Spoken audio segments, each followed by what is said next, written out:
श्री स्वामी समर्थ. श्री स्वामी चरित्र सारामृत अध्याय 12. श्री गणेशाय नमः. करया जग उद्धार हरवया भूभार.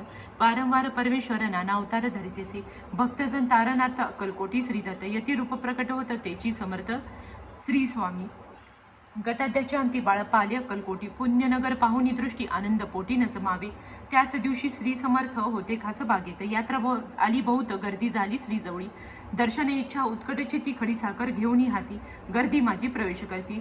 स्वामी सन्निध पातले अजानुबाहू सुहास्य वदन. श्री स्वामी मूर्ती पाहुणी बाळप्पाने धावणी. दृढ चरण धरियेले. येऊनी या भानावरी श्री चरणांशी सोडिली मिठी. ब्रह्मानंदन माये पोटी स्तोत्र ओठी गातसे. श्री स्वामी समर्थ त्यावेळी पडले होते भूतळी. उठून या काय केले लीला एका विचित्र. सर्व वृक्षांचे अलिंगन दिले त्यांनी प्रेमे करुनी. बाळप्पावरचे प्रेम ऐशा कृतीने दाबिले. त्याच सवे एक जागीरदार होते बिराड्यावर. स्वयंपाक करुनी तयार म्हणती जाऊ दर्शना. म्हणती जाऊन श्री स्वामीसी अर्पण करा नैवेद्यासी. अवश्य म्हणून तयासी बाळप्पा तेव्हा चालले. या समयी श्री समर्थ असती नृप मंदिरात. राजेज्ञे वाचून तेथे प्रवेश कोणाचा न होय. मार्गावरी परतले सत्वर बिराड्यावरी आले. तेथे नैवेद्य अर्पण केले मग सरिले भोजन.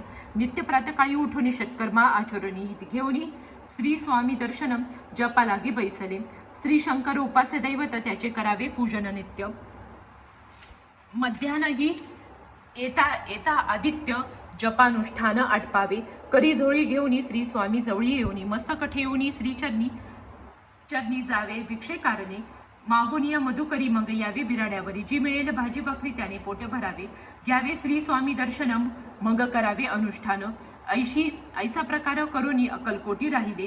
चोळप्पा अधिकारून सेवेकरी बहुत जण. त्यात सुंदराबाई म्हणून मुख्य होती त्यावेळी. एके दिवशी त्याची बाई आज्ञा करी ऐशी.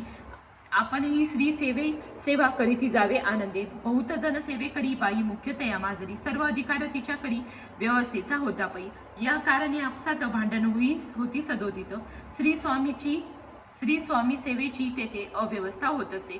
हे बाळप्पाने पाहुणी नानायुक्त योजने मोडून टाकीले भांडण.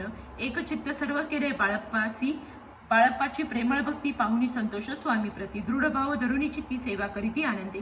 ऐसा लोटला काही दिवस बाळप्पाची शरीराचे. व्याधी जडली रात्रंदिन चैन नसे क्षण बरी. भोगीला काही दिन कागदाची पुढे बेंबितोनी. पडली ती पाहता उकलोनी विष त्यात निघाले.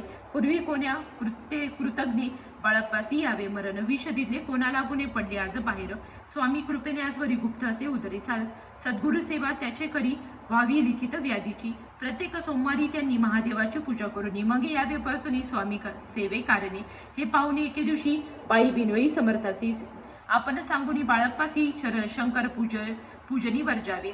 तैशी आज्ञा तया प्रती एक दिन समर्थ करीत. परी बाळप्पाची चित्ती विश्वास काही पटेना. बाईच्या आग्रहाकारावरून समर्थ बुद्धीली आज्ञा जाणं. हे नसेल सत्यपूर्ण विनोद केला निश्चय. पूजा करणे उचित न करावी हेची सत्य. या परी चिठ्ठा लिहित प्रश्न बाळप्पा. एक चिठ्ठी तया लागून उचलेने पाहता वाचुनी. न करावेचे पूजन ती माझी लिहित असे. तेव्हा सर्व भ्रांती फिटली. स्वामी आज्ञा सत्य मानली. ही भानगड पाहिली श्रीपाद भटजीने. श्रीपाद भट्ट एके दिवशी काय बोली ती बाळप्पासी. दारापुत्र सोडून रेशी आपण जेथे राहिला. आपण आल्यापासून आमचे होतं नुकसान. ऐसे बोल ऐकूनच बाळप्पा मनी खिन्न झाला. स्वामींनी माझा आज्ञा द्यावी.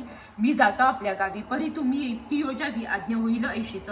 श्रीपाद भट्ट एके दिवशी विचारले समर्थासी. कुलदेवतेच्या दर्शनासी जावया इच्छा बाळप्पा.